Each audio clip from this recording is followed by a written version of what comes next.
Crônicas do Amanhecer. Por Feijão, Centro Espírita Allan Kardec. Balneário Gaivota, 16 de fevereiro de 2019.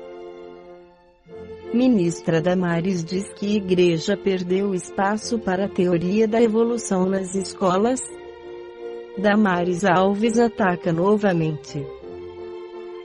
Depois de dizer que menino veste azul e menina rosa, a ministra da Mulher, Família e Direitos Humanos afirma que a Igreja Evangélica perdeu espaço nas escolas para a ciência e a teoria da evolução. A Igreja Evangélica perdeu espaço na história. Nós perdemos o espaço na ciência quando nós deixamos a teoria da evolução entrar nas escolas, quando nós não questionamos, quando nós não fomos ocupar a ciência. A Igreja Evangélica deixou a ciência para lá e vamos deixar a ciência sozinha, caminhando sozinha. E aí os cientistas tomaram conta dessa área, explica a ministra em vídeo de 2013. A fala de Damares Alves deixou cientistas e estudiosos espantados, pois a teoria da evolução é reconhecida mundialmente por tratar do desenvolvimento da vida na Terra. Fomentada pelo trabalho de Charles Darwin, a teoria diz que seres humanos e outros tipos de vida sofrem mudanças evolutivas de uma geração para outra.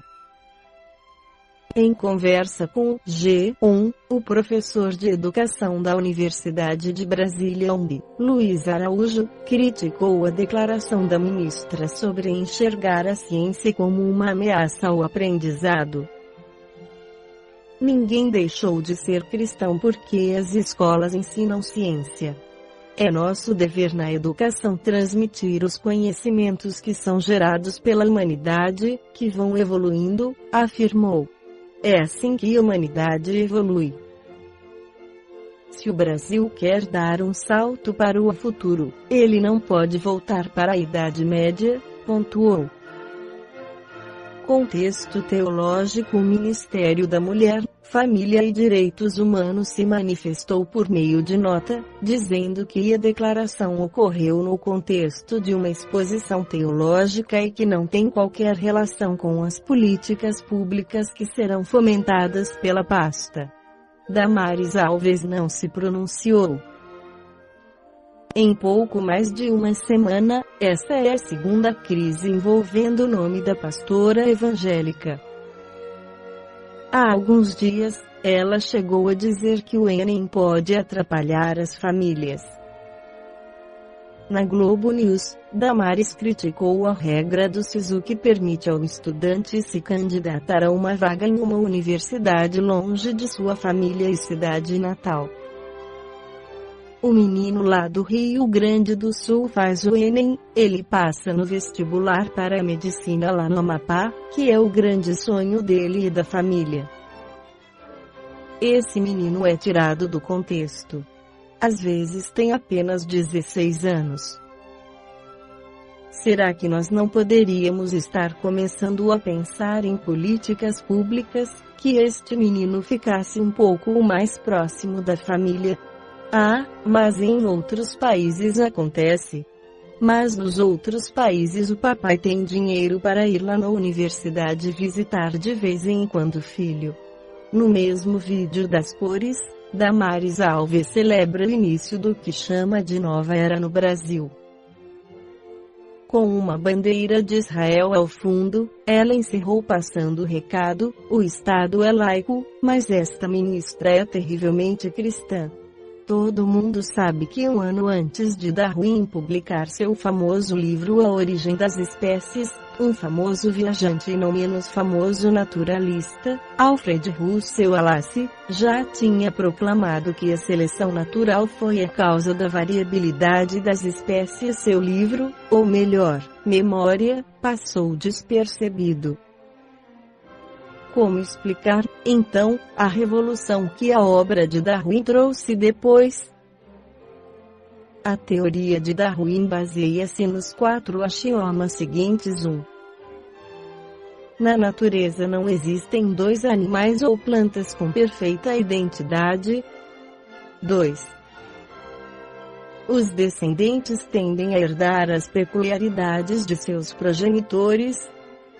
3. Dentre aqueles que chegam à vida, poucos atingem a maturidade. 4.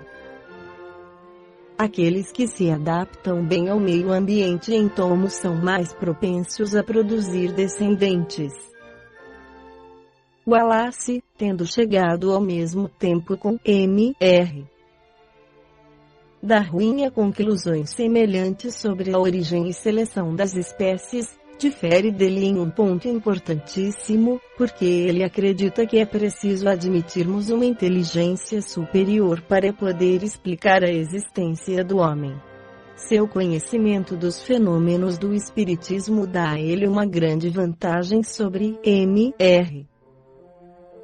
Darwin na amplitude e alcance da sua antropologia. Além da sua grande obra sobre a história natural do arquipélago malaio e a exposição de suas explorações no Amazonas, o Sr. Wallace é autor da teoria da seleção natural e de muitos artigos em jornais científicos. O trabalho de Wallace sobre a evolução das espécies, escrito em fevereiro de 1858, na Malaya, tem como ponto de partida o ensaio sobre a população, de Thomas Robert Malthus. Anos depois, Wallace se afasta de Darwin, que defende a tese da seleção sexual, preferindo a da sobrevivência do mais forte, sob tese mais espiritualista, aceita a intervenção de causas não identificadas na evolução das espécies. Seus trabalhos sobre a fauna oriental e austral fazem de Wallace um dos fundadores da geografia animal.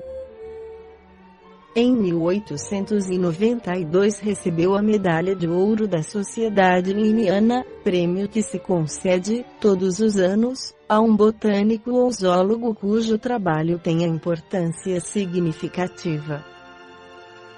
Parece que tanto o sistema moral quanto o religioso receberão, do progresso da ciência, profundas modificações no futuro. Eles se acomodarão cada vez mais aos fenômenos naturais, não apenas às descobertas do diligente materialismo, trabalhando em uma única direção, como também aos fatos transcendentais que o espiritismo moderno tem restaurado e demonstrado. No capítulo 1 do Evangelho segundo o Espiritismo, Allan Kardec esclarece sobre a aliança da ciência e da religião. A ciência e a religião são as duas alavancas da inteligência humana. Uma revela as leis do mundo material, e a outra as leis do mundo moral. Mas aquelas e estas leis, tendo o mesmo princípio, que é Deus, não podem contradizer-se. Se umas forem a negação das outras, umas estarão necessariamente erradas e as outras certas, porque Deus não pode querer destruir a sua própria obra. A incompatibilidade, que se acredita existir entre essas duas ordens de ideias, provém de uma falha de observação, e do excesso de exclusivismo de uma e de outra parte. Disso resulta um conflito, que originou a incredulidade e a intolerância.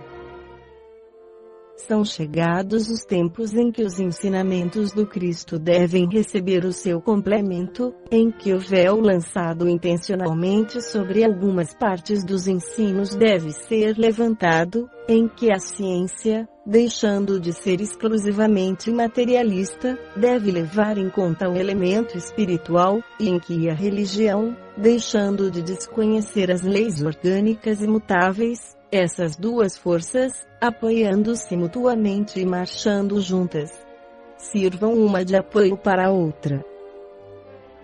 Então a religião, não mais desmentida pela ciência, adquira uma potência indestrutível, porque estará de acordo com a razão e não se lhe poderá opor a lógica irresistível dos fatos.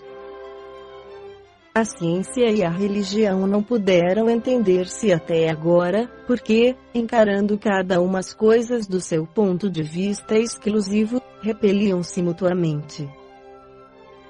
Era necessária alguma coisa para preencher o espaço que as separava, um traço de união que as ligasse. Esse traço está no conhecimento das leis que regem o mundo espiritual e suas relações com o mundo corporal, leis tão imutáveis como as que regulam o movimento dos astros e a existência dos seres.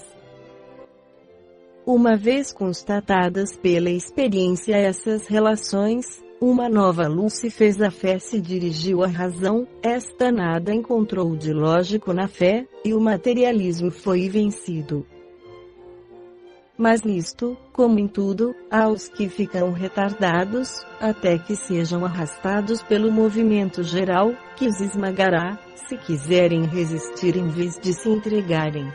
É toda uma revolução moral que se realiza neste momento, sob a ação dos espíritos. Depois de elaborada durante mais de 18 séculos, ela chega ao momento de eclosão, e marcará uma nova era da humanidade.